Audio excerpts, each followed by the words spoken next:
Hello, everybody. This is Dan Liebenson, and we are back here with B'nai Lappi for this week's episode of the Oral Talmud. Hey, B'nai. Hey Dan, how are you? Good. How are you? Good. Um, well, we're back in this text that we've been exploring for a couple of weeks, and it's connected to the text that we were exploring before that. And just a quick introduction, and then I know you want to jump into a certain lens that we want to use. That we're here in a text from the tractate Sanhedrin, which is about criminal law mostly, right? And Yeah. it's about this text is about essentially when you can violate Torah prohibitions if the stakes of not violating it would be that you would be killed, right? Right. I mean, meaning somebody saying you should violate this, or the stakes you should violate this, or I'll kill you. Here's when you shouldn't Right. shouldn't do And them.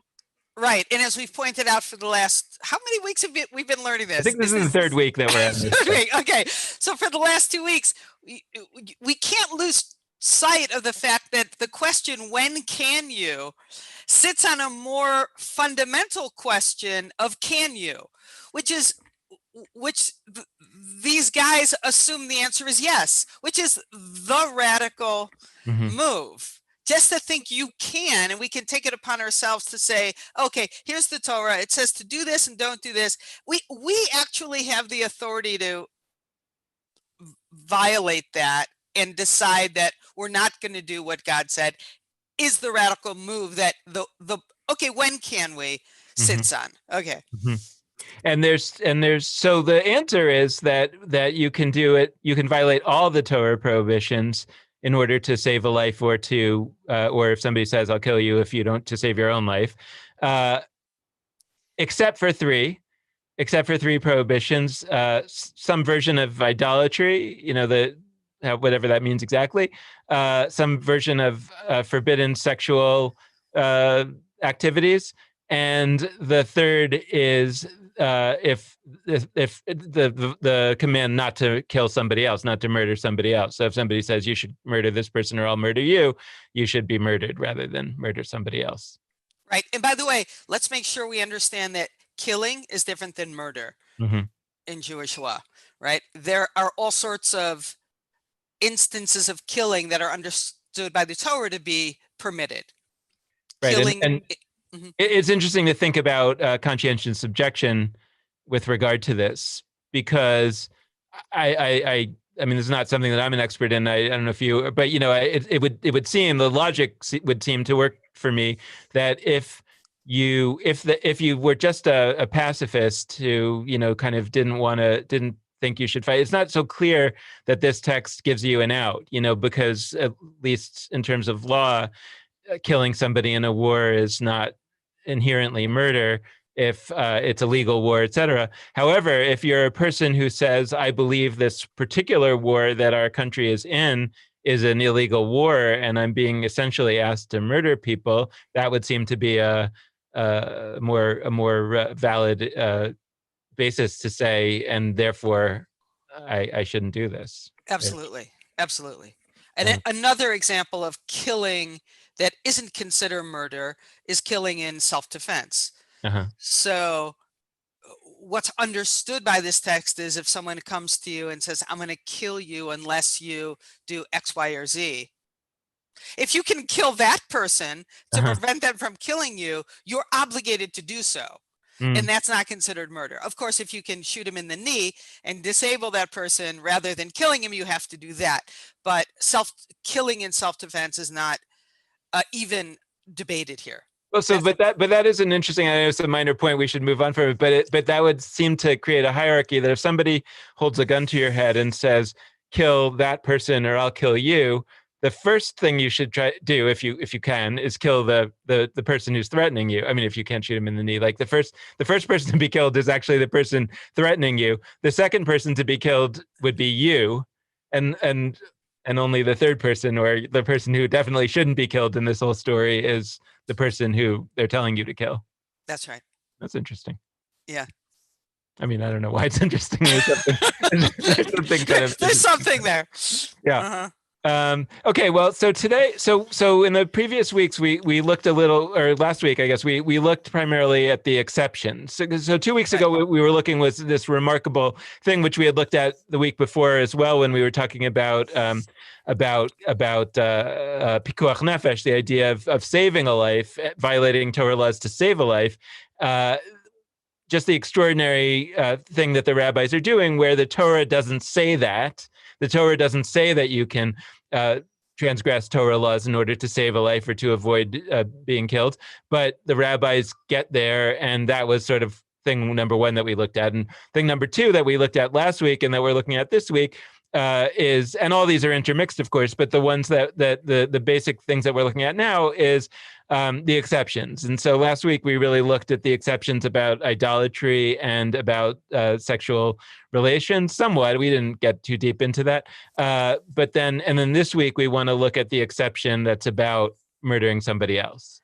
Yeah. And as you're listing them, it occurs to me that we haven't really asked the question, why these particular exceptions? Like, what is it about murder, idolatry, and certain sexual transgressions, which are what? So undermining of the fabric of humanity or society that it's better to die? Is that it?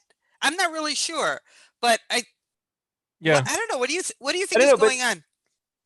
Well, first of all, it's a good question, and second of all, the question is why does the sexual relations or the sexual relations part come into it, right? Meaning, like, it seems very obvious why not to kill somebody or murder somebody, right? It seems obvious from if to the extent that you're talking about a theological situation, it makes sense to not engage in the cardinal sin of the theology, which is idol worship. I mean, if you're within that system, if you're outside the system, it seems a little petty, but but within the system, it kind of makes some sense. It's the sexual part. It's not that it doesn't make sense. It's just that it's interesting to me that it's there, because I mean, I think what we would say today about rape, for example, is that that is very close to murder, right? I mean, on all sorts of levels, it's right, so it makes sense to us today. But my sense of kind of what it meant back then was that it wasn't quite at that level. So what is it that the sexual I mean, I'm not using the right word, the sexual crimes essentially that they're talking about, why that and not some other really terrible things that you could do? Well, maybe this is their way of saying, you know what? Our law as we have it, we haven't developed our law to such an extent that it really reflects how bad we think rape and incest, for example, are. But we can say it here. I don't know, maybe this is them saying, yeah, we actually understand it to be tantamount to murder. It's murdering a soul in some very real way. I don't know, maybe that's what they're saying. I'm not sure. And I don't know if there's really a source to know, because just because a later commentator said it doesn't mean necessarily this was on their mind. But do you have a sense of did they mean all of the forbidden sexual acts in the Torah? Like what did they mean? Most definitely not. So I'm not an expert on this, but I've done a little bit of digging, and the category of gilui arayot, of uncovering nakednesses, includes lots and lots of sexual prohibitions, including having sexual relations with certain, people in your family who are more distant than your immediate family,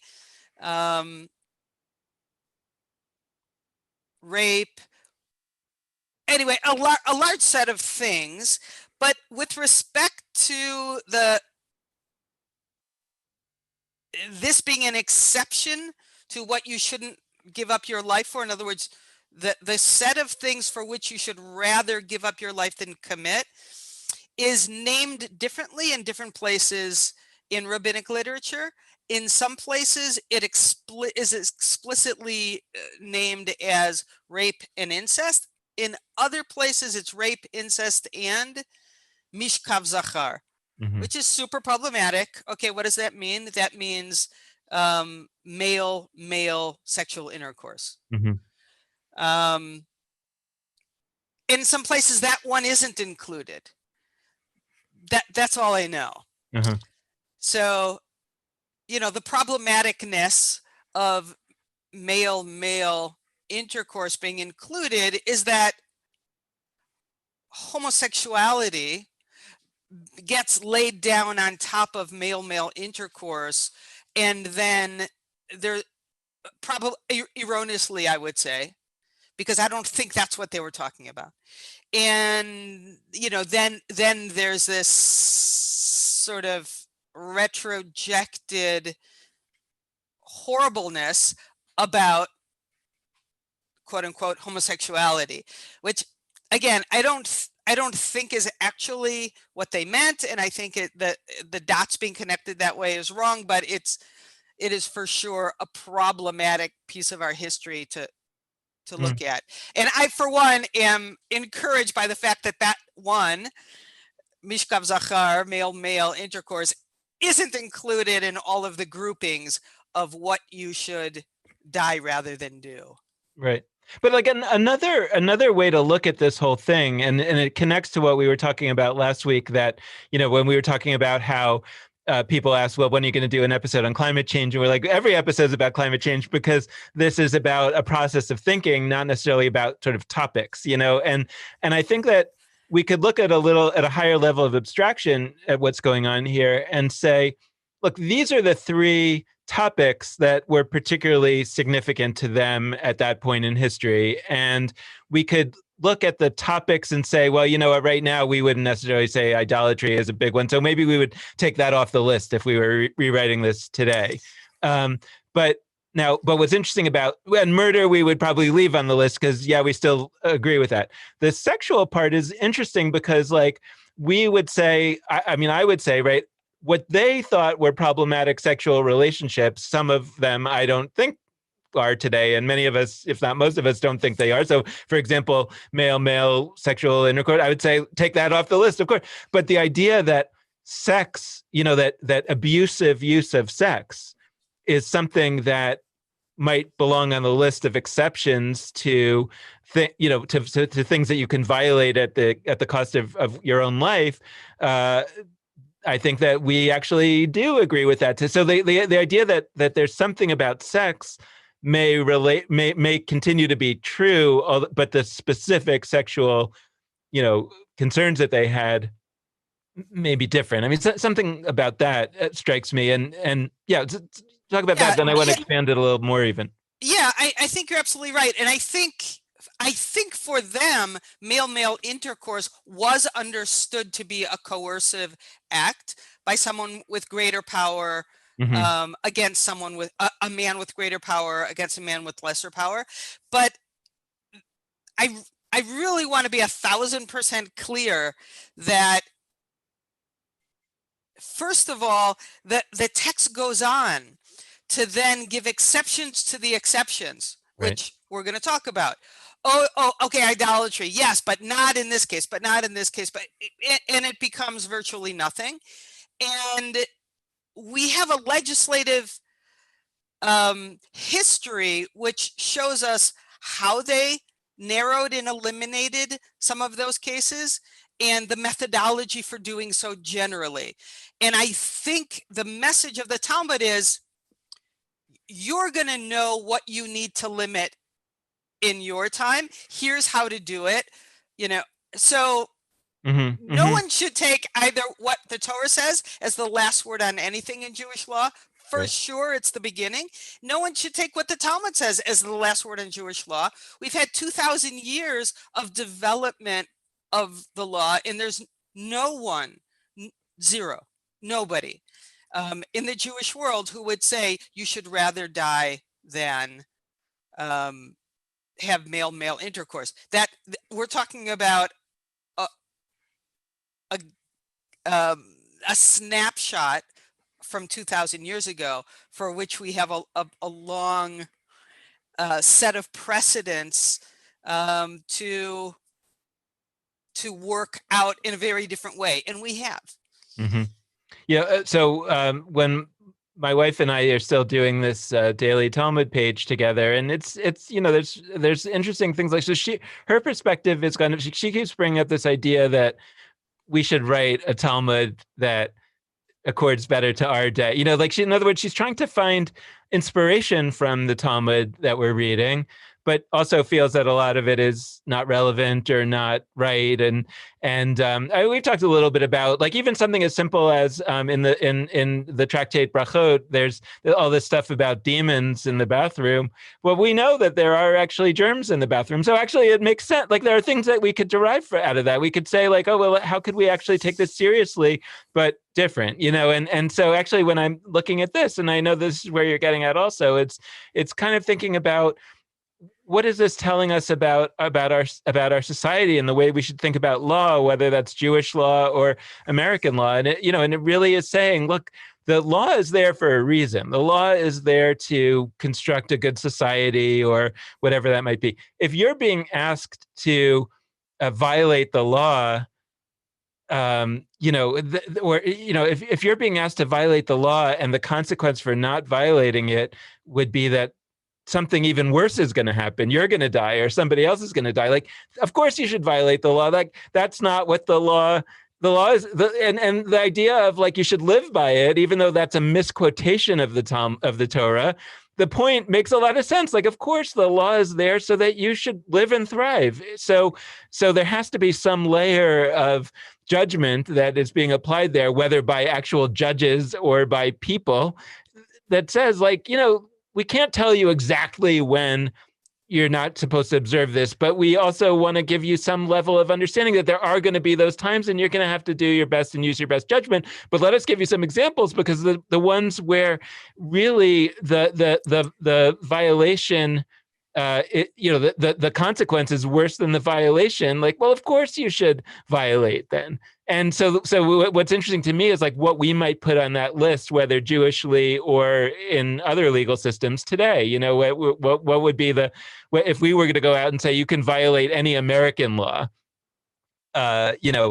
if the consequence is that you're going to die or somebody else is going to die. Well, we know that. Of course, you can speed to the hospital if you're having a baby, your spouse is having a baby or somebody's having a baby in your car. Of course everybody knows that you can do that. And so the question is, like, what are the other imperatives that would allow you to violate laws? Because the point of the law is to achieve that imperative. And if the law is the thing that's actually getting in the way of the imperative, then of course you should violate the law. I mean, that's the logic, right?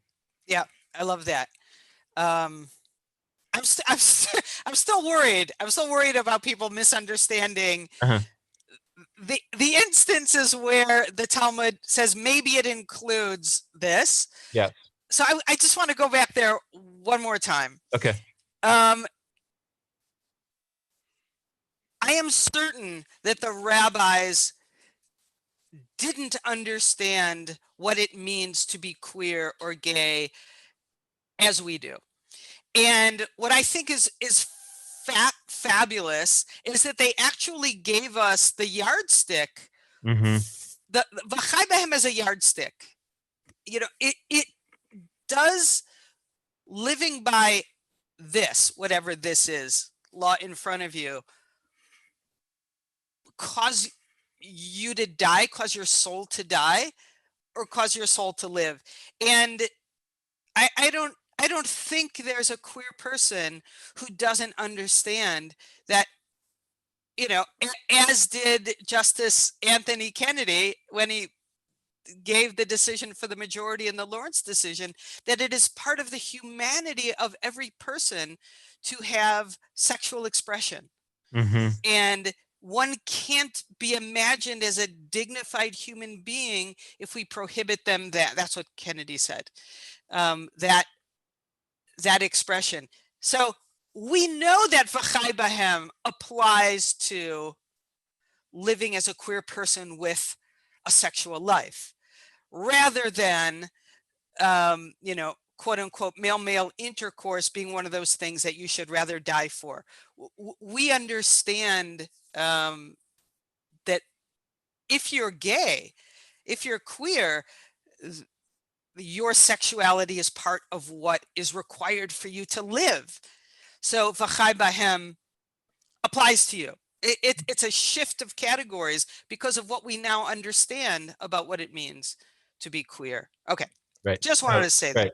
Yeah, I mean, no, and it's what you said last week too, and I just to reiterate that what we said that it's about like the fact that they're showing us their work, the fact that they're showing us how they got there, empowers us to do the very same. If it turns out that we can say about their work what they were saying about the Torah, which is that it's not working for this or that reason, or it doesn't accord with the way we understand the world anymore. It doesn't, it violates our sense of moral, moral judgment, which we're going to talk about soon. Is so that, and that's the part that if you see the Talmud as a law code, you're completely missing. You're completely missing that actually the vast majority of it is not a law code. So then what is it? Well, it's the showing of the work. It's the training of the mind specifically so that we can continue to do that work. Otherwise, what would be the point of the whole thing? That's right. I agree completely. So, so you wanted to talk a little bit about the sources of law in Jewish law. Yeah. So once the text says you should violate any law in the Torah with the exception of these three, it then moves to what we had last week, which was, hey, how do we know that those three exceptions are exceptions? Which is interesting, and I think we pointed this out before. It's interesting that they never ask for a source for the idea that you can violate Torah in the first place. That goes without saying. The text doesn't even ask, wait a minute, where did you get that? Where did you get this idea that you can violate the Torah for any reason at any time? That just is assumed to be so. But now they're looking for, how do you know that? How do we know these three exceptions are exceptions? And whenever the Talmud asks, how do you know? It's code for what I think, and you can tell me because you're a legal scholar, what any legal system has, which is a small number of authentic sources. My Aunt Gertrude told me so is not one of the sources, but every legal system has sources that are recognized as legitimate places to draw from to know what the system should approve of, right? Mm-hmm. So in Jewish law, there are 5 sources. And the fact that there's more than one, more than the Torah itself, was the innovation of the rabbis. I think we've talked about that before. Before it used to be, how do you know what God wants of you? How do you know what is the right way to behave in the world? Oh, look in the Torah. And that was it. That was the beginning and the end of what you could know. The rabbis added 4 more. Precedent. So has there been a case in the past where someone with Gamirna and Savirna, someone with learning and recognized moral intuition, has ruled on a case and we can stand on that case? Precedent, I think every legal system has that. Legislation, was there past go ahead. When it's just on the question of precedent, is it like precedent from certain sources? Meaning, like, is it like, how does that judge? Like, it's only if a great rabbi did it, or how do you? Because there's also a precedent if somebody commits a crime. Well, then there's a precedent you could commit that crime. I think precedent refers to a case in which there has been a ruling by let's just say a sage. Mm-hmm. Not all sages were rabbis. That's why I say it had to be someone who was recognized by the system to make rulings or judgments. And those qualifications never included ordination. Ordination has actually nothing to do with authority. The qualifications were only, is this person learning, steeped in the texts and principles of the tradition? That's Gamirna. And Savirna, is this person someone who has a broad experience of human beings and the way people interact and the way people think and live, and have this deeply informed sense of moral intuition. I call it moral intuition. So those are the qualifications. So if one of these people has ruled on a case, we can use that as precedent. We're going to see something like that today. So that's two. That's the first one. Precedent. Torah, that was the one that the rabbis inherited and kept, although they also gave themselves lots of room to play with it. Legislation. So has there been legislation in the past that I can stand on? Custom, what secular legal systems often call anonymous legislation, I think. Look and see what the people are doing. If we're not prophets, we're children of prophets, say the rabbis, and you can go out and look and see how people behave and make law based on that. Super problematic, like who exactly do you look at? But okay, custom. And then finally, svara, one's moral intuition. So these are the 5 sources, and only 2 of these sources are considered equal to Torah. Torah itself, Torah is Torah. Torah is understood to be, that's what God said directly to us. And svara. Svara is absolutely equal to Torah in our understanding that, we're not making this up. Mm-hmm. This is what we understand from God, which is really fascinating. The other sources, custom, legislation, and precedent, are recognized as humanly created and yield a law which has a lower status in the system. There are 2 statuses of any new legislation, any new law: deoraita or derabbanan, straight from the Torah, straight from God, or we made the shit up, rabbinic. And if it's of the higher status, deoraita, from the Torah, that means the penalty for violating it is pretty severe. The ability to play with it, not so much. Taken very seriously. D'Rabbanan, I don't know, 3 hours between meat and milk, 6 hours, whatever.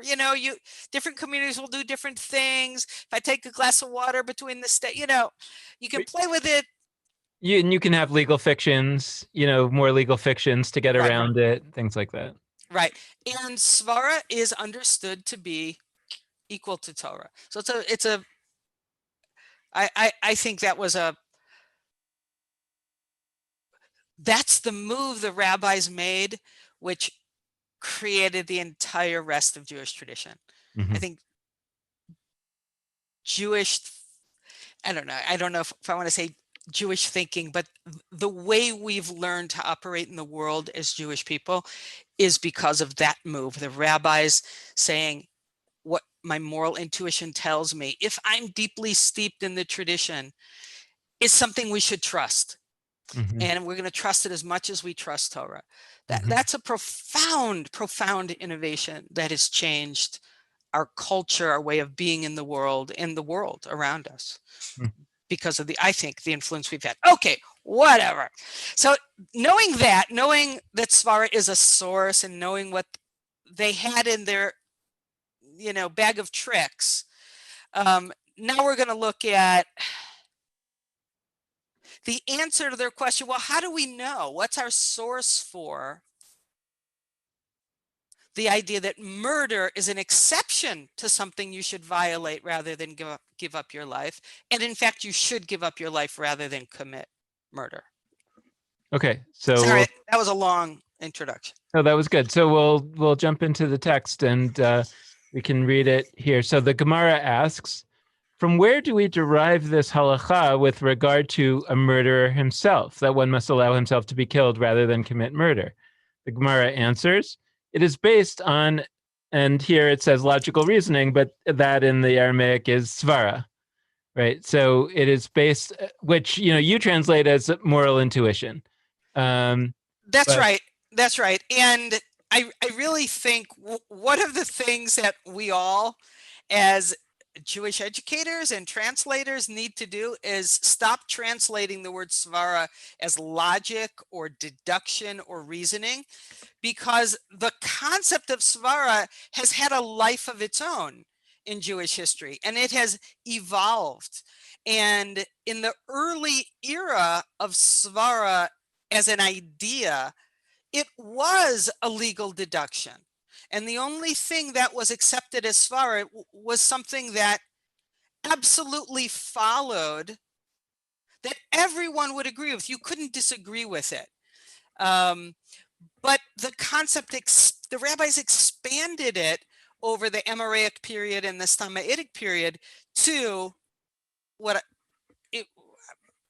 intuition, moral reasoning, something which is informed by values and a certain worldview and priorities, and something which people will absolutely disagree about, depending on what you think is more important than something else. So I think logical reasoning is way too small of a way to translate svara here. Yeah, I wish I could think off the top of my head of an English word that has had that kind of experience where, that where its meaning has traveled over time. And if you continued to, if you translated it into something, into another language, based on its sort of previous meaning. I mean, actually, I was talking about that recently in a class that I was, or sort of discussion group that I was leading about the high holidays in the Torah. And like the Torah talks about Rosh Hashanah as a Yom Teruah, which we translate sort of as a day of trumpets. But it's not at all clear that the Torah meant a day of trumpets. The Teruah could have meant something like joy, and the way that over time the way that you expressed joy was through trumpeting, right? So eventually it does mean trumpeting, but it's not clear that it meant that in the original. And I gave as an example, like we have the song Reveille, that you play to wake up in the morning on a bugle, right? But it comes from a French word which means wake up. And there was a time when it just meant wake up, but there was no bugle song yet, and so if somebody were translating that old French text as Reveille, and people thought it meant a bugle call, they would have the wrong idea, or vice versa. If they translated a modern text where the word reveille was used and they translated it as wake up, then people wouldn't quite get it. They'd know that it's time to wake up, but they wouldn't realize that you're talking about a specific way of waking up with a bugle call. So that's how these words kind of, when the words migrate in their meanings, but the translator doesn't really pay attention to that, then you're actually getting a wrong translation.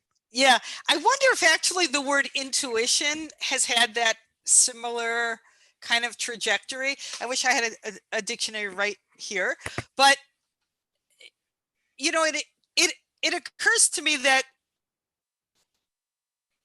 sometimes people use it to mean what because you were born somehow knowing this. And that most people are born knowing it, although not everyone. For example, if you have a jar and you are trying to get the lid off of the jar, most people know intuitively, by which we generally mean all human beings are born with this. P.S. Even though that's not exactly true, because I've seen it, that if you tighten your grip, you'll have a better chance of opening the jar. And the idea of tightening your grip is intuition. You know that as a human being. But if we think about a mother's intuition, there's this idea that, women are born knowing how to nurture children. And it actually isn't that way. And men can develop the same quote unquote mother's intuition if they hang out with children and deal with babies. And a doctor's intuition isn't something a doctor is born with, right? It's actually a product of a lot of gemirna. And after a lot of learning, you see a patient and you go, I know what's going on here. So I don't know. I have a feeling that the word intuition may be a good translation of svara because it has that similar Mm. openness. Actually, it's used kind of both ways. Okay. Mm. Okay, so the Gemara asks. So the Gemara asks where we get this idea that to not murder somebody, you should be murdered instead. The Gemara answers it's based on svara. The idea, and that so it's based on svara, and the rest is a bit of Steinsaltz's explanation here. But the he's saying that the svara is that one life is not preferable to another, and therefore there's no need to specifically teach that. So then the Gemara gives it. Which, by the way, that explanation itself is a reading back earlier into the text of what is going to come up in Rashi's fleshing out of where's the svara. The fact that we have 2.5 lines of non-bolded means it's not at all so obvious where the svara is in knowing you should let yourself be killed rather than murder. Right. So taking out the Steinsaltz sort of helpful stuff, the Talmud is really saying, like, how do we know about the exception about murdering somebody else? And the Talmud says svara. That's how we know svara. Right. And then there's a story that's told. Right. So there was a certain person who came before Rabbah, one of the rabbis, and said to him, the lord of my place, like a local official, like, the big, like landlord guy, the powerful prince of the city, right, told me, go kill this person. And if not, I will kill you. What should I do?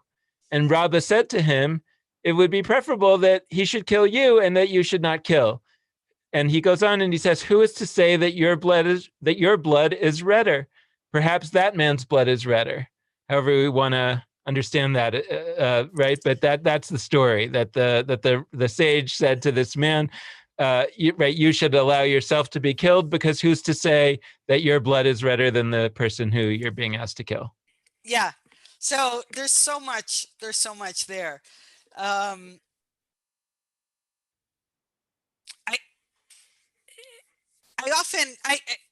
I love this question. How do you know that your blood is redder? And Rashi fleshes out what the tradition was in understanding what that meant. And what Rashi says there is that it means, how do you know that you're more valuable to God than that other person who's an innocent person who you've been told to murder? And it's an ambiguous question, actually, because it could mean either one of you is more important to God, but you just don't know which one, right? Right. Or it's that sort of rhetorical, what makes you think that one of you is more important such that you should prioritize your life over that person's and murder them? In other words, no one's life is more important. Is this saying no one's life is more important, therefore you can't shift the reality and say, I'm going to kill them, because that assumes you're putting your life above the other person and no one's life is more valuable than any others. We're all infinitely valuable and so on. Or is it that actually God likes some of us better than others? Some people's lives are more valuable. You just don't know what the metric is. You don't know what God's metric is. So you can't decide, oh, I think my life is more valuable, therefore I am going to shoot him rather than allow myself to be killed. I think it's the former, but there's an ambiguity here. I don't know. What do you think? Well, and the latter would carry an assumption with it that God is more active, because if it turns out that because if my assumption is that I'm more important than the other guy, so if somebody says, kill that person or I'll kill you, right, I would kill the other person because I'm probably the most important, and then this person is Rabbah is saying, who's to say, maybe the other person is more important than you. But what if it's not? Then I'm going to allow myself to be killed, right? So the whole thing kind of premises on the fact that, like, the right person is going to end up killed in all this. Right? If the whole idea that one person's blood is redder than another person, if one person's blood is redder, then the only way that this is ultimately going to be determined is that God is going to decide which is the person that God is going to allow to be killed, which doesn't feel like it's how we think about it, and it doesn't really feel like it's how they think about it. So that also lends credence to what you're saying, that rhetorically what's being said here is that, at least as insofar as we human beings are able to discern, nobody's blood is redder than anybody else's, right? There's no but inherent. but even more than that, more than we're, as much as we're able to discern, I think the alternative is the implied idea that no one's blood is redder than anyone else's. Or maybe those are three different options in the end. But I think you're right. It's super problematic. But the bottom line is, and I think this is where we want to go with the Rashi, is that like none of this is logical reasoning. Yeah, exactly. Like, really,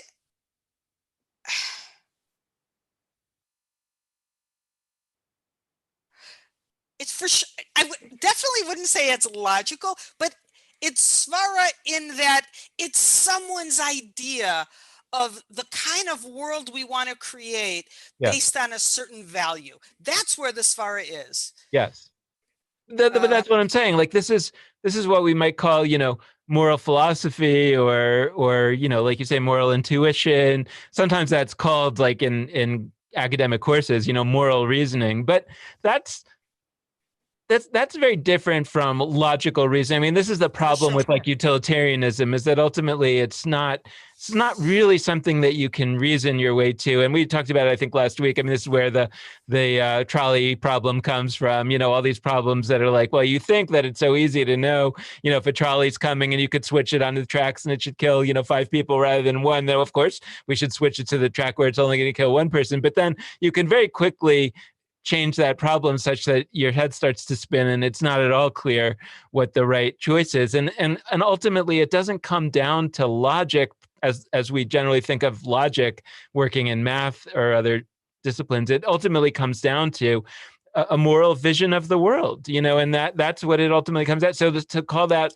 logic or to call that reasoning is really not right. What it is a deep seated moral sense, which may be arrived at through some form of reasoning, but usually is arrived at through culture, through parents, through religion, through some other way of cultivating, here's the value system that I'm using. And it sort of feels like when what I would read it is like, where do we derive this from? Where it says it is svara, you could translate that, maybe it is values, or it is, right? It is, yeah. I love that. I love your idea of moral vision, because that's what it seems like they're doing. It seems like they're saying, we want to create the kind of world where none of us looks at someone else and says, I'm more valuable than you. Right. And even if that means I'm going to lose my life, it's worse for the world and it's worse for the kind of human beings we're going to end up shaping if we have a world where someone can say, let me think, according to my, right, ideas, I'm more valuable than you. Right. And I think you've helped me understand why they use svara here as the source, because one of the things that's very subtle but obvious in the Hebrew is that this story is introduced by the technical term that introduces misas, meaning precedents. And they actually didn't need to name this exception as standing on svara. In other words, they didn't need to name svara as its source. They could have just said it's a masa, it's a precedent, because they have a precedent. They have a story where a sage ruled on a question of, someone's life being endangered if they didn't murder an innocent person. And what they would have come up with had they left it as, we know this from precedent, is they would have had that lower status of law, a Mhm. derabanan or rabbinic law, which is very weak and doesn't really, it doesn't take a stand at a fundamental principle or value of the system that is going to affect everything else. But Svara does. And maybe that's why, in spite of the fact that they have a precedent, they say precedent isn't our source. Svara is the source. Mhm. Um,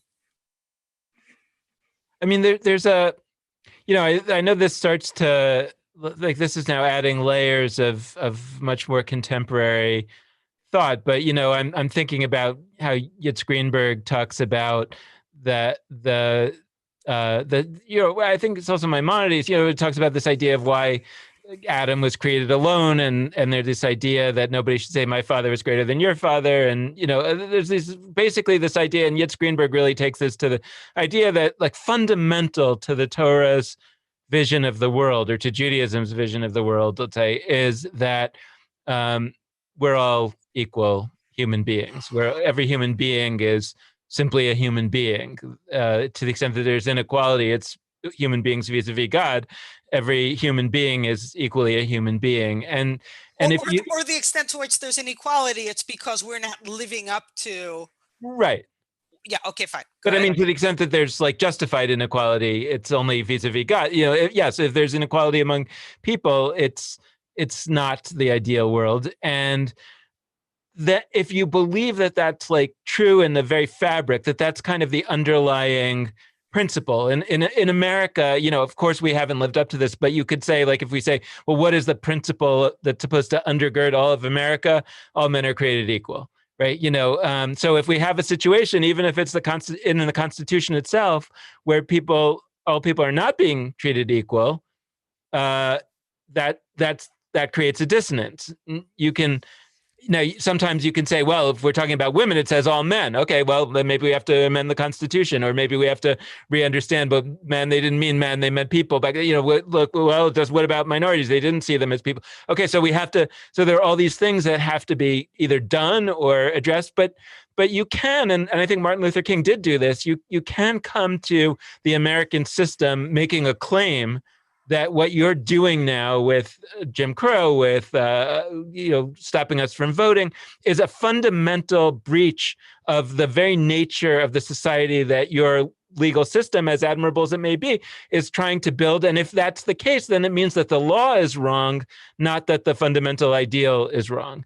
And what I think that, to my mind, Svara here is kind of trying to identify that what the project of Judaism is really all about is a notion that nobody should be able to say my life is worth more than somebody else's life. And if it turns out that you might find yourself in a position where you might be tempted to say that your life is more valuable than somebody else's, that's going to be one of the ones that we make an exception and say, no, you have to die in that case, right? Just to even prove it one step more, something like that. Absolutely. And I think what I'm hearing you saying, and I said something that led me there, but I didn't even connect the dots myself when I said it, but now you're helping me connect the dots. And that is, if the fundamental violation, the fundamental reason why you have to give up your life rather than murder an innocent person if forced to do so,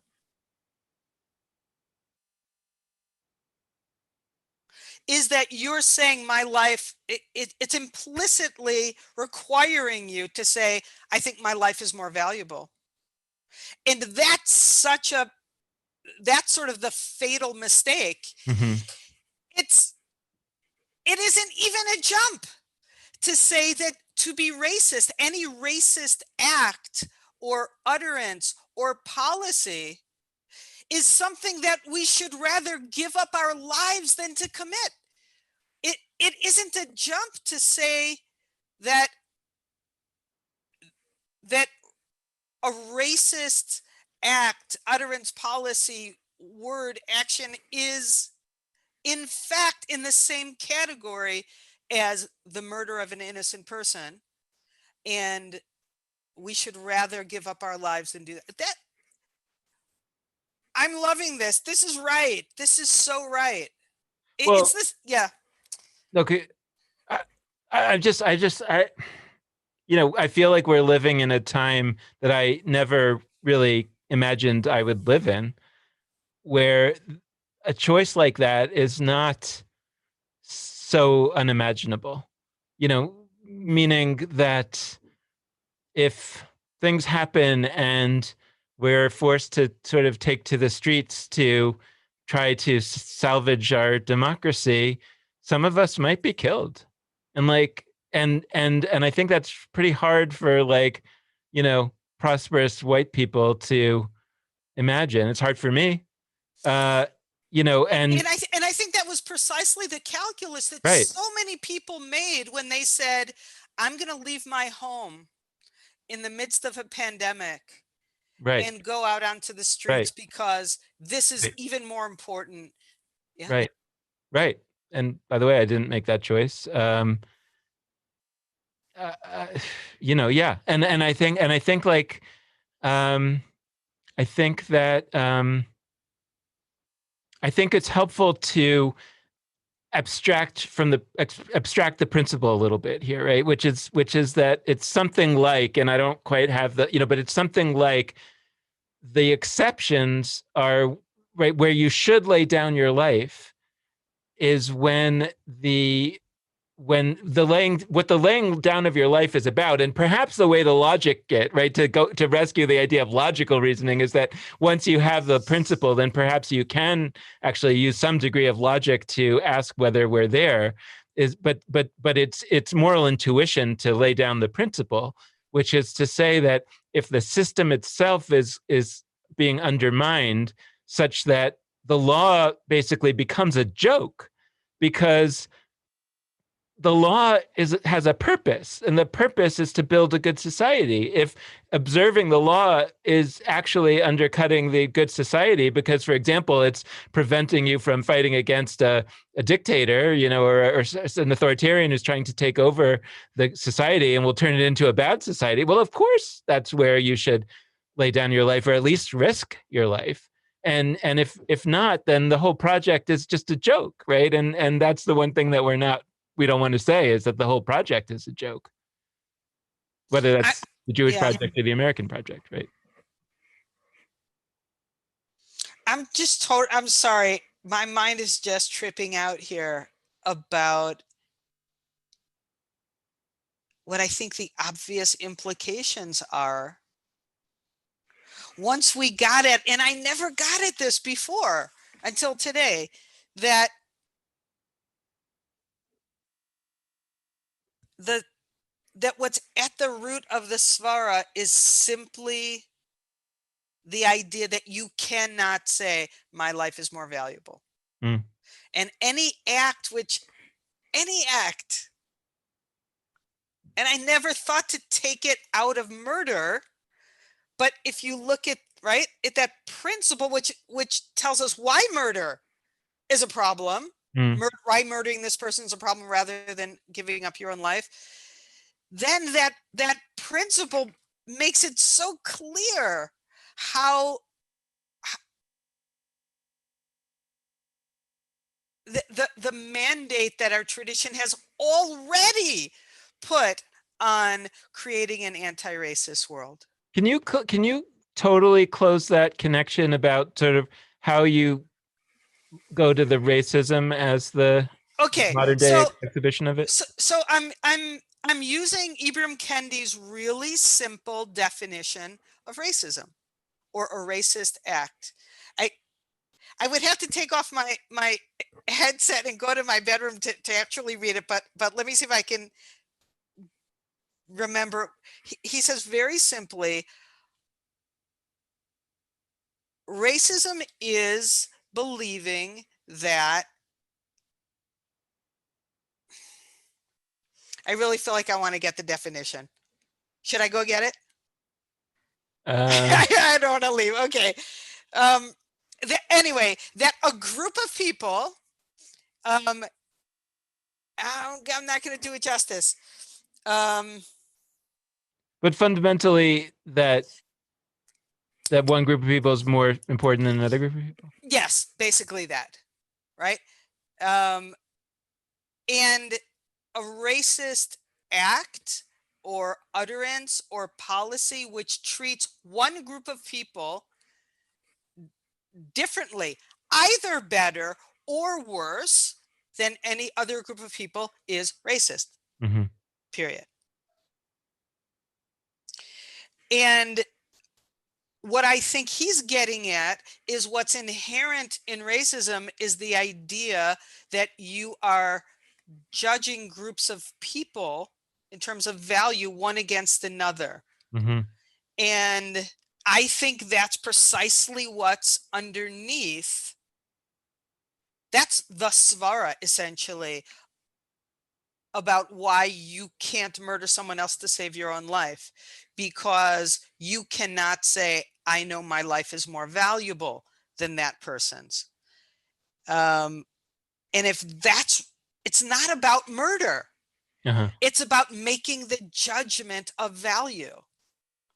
That is the fundamental violation of the kind of world that the rabbis are trying to create.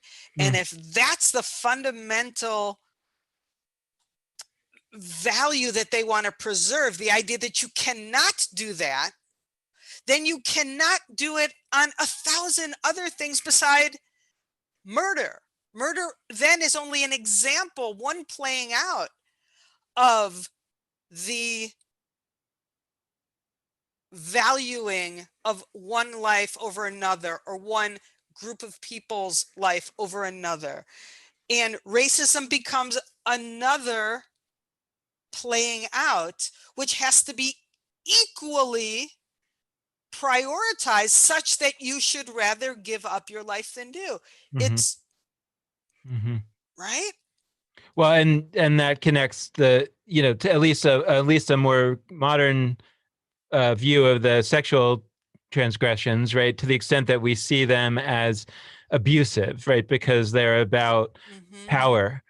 That is along those same lines. It's that fundamentally to use sex to abuse, and not only sex, to use other any form of abuse, right? But so again, it's an example, and it's the most dramatic example, but it's one that would say, that of course that is that fundamental. You could never do that if you thought that the other person was of equal value. That would be nonsensical. So it's ipso facto a proof that you don't see the other person as equally valuable, and therefore you should lay down your life before you do it. What's interesting is where you're taking it, I think is really interesting, is to say, if these are examples, then, can we dial down the egregiousness of the act itself, right? I mean, there's a difference between a racist act and murder in terms of its impact.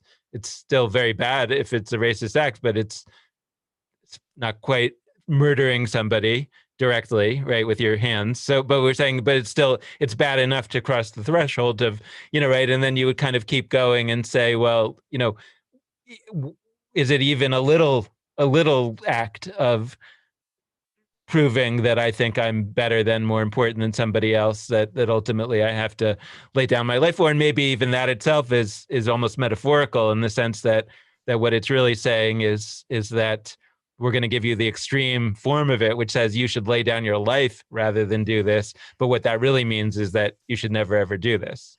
Yeah, you're reminding me of the way the rabbis use hyperbole,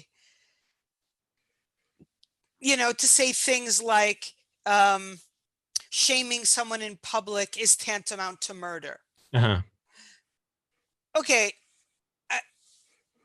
they're making a value statement. I don't think they're exactly saying that these two things are morally equal. What they're saying is it's so bad. You should be so careful about not shaming someone in public. You should be as careful as you would be about not murdering someone. It's that important. Okay, but wait a second. But like, if you're saying, but if you're saying that rhetoric may not, there's another way to look at that, which is to say, if shaming somebody in public is tantamount to murder, and I should lay down my life rather than murder somebody else, that means by the process of, Yeah, right, that I should lay down my life rather than shame somebody in public. But then yeah, you're getting closer to the racist act question, right? Because then you're saying that like maybe there's a variety of acts that we see as fundamentally tantamount to murder, perhaps in that rhetorical way, but nevertheless the whole thing operates as a sort of rhetorical on a rhetorical level that says like there are these things that fundamentally are violations of everything that this whole system is set up to do, and therefore are we really imagining? Do we really think people are going around holding up guns to people's heads, saying "violate this Torah prohibition" or "I'll kill you"? I mean, the whole thing is sort of a rhetorical construction that's fundamentally about, in the strongest possible form, saying there are things that are more important than the letter of the law. Right? yeah. I don't know. I haven't quite decided. I feel like the hyperbole, the example of shaming someone in public, kind of dials back the seriousness, which you could claim very easily, I think, that we should consider a racist act as murder. Mm-hmm. And Mm-hmm. you should rather give up your life than do it. I mean, what kind of world would we have Mm-hmm. if people actually behave that way and Mm-hmm. actually had to understand so deeply what a racist act looked like Mm-hmm. and how much of what we do is actually racist without realizing it, that we didn't do it. That I forgot where that sentence started. But anyway, so I'm kind of really interested in playing that world out. But at the very least, I know that the rabbis also use other methods to really dial up the heat on how important something is. And I really don't want to crank it back to that, because Uh-huh. I'm really interested in playing out what a world would look like if we really did believe we should rather lay our life down. But at the very least, they use that mechanism to say this is shaming someone in public is shaming. It's just such a violation of someone's humanity that we should take it super, super, super, super seriously, Yeah. as if it were murder. Yeah. Racism at least is in that category. Yeah. If not, shvichut damim, spilling blood, literally. I really kind of want to leave it there, but No, let's leave it there. And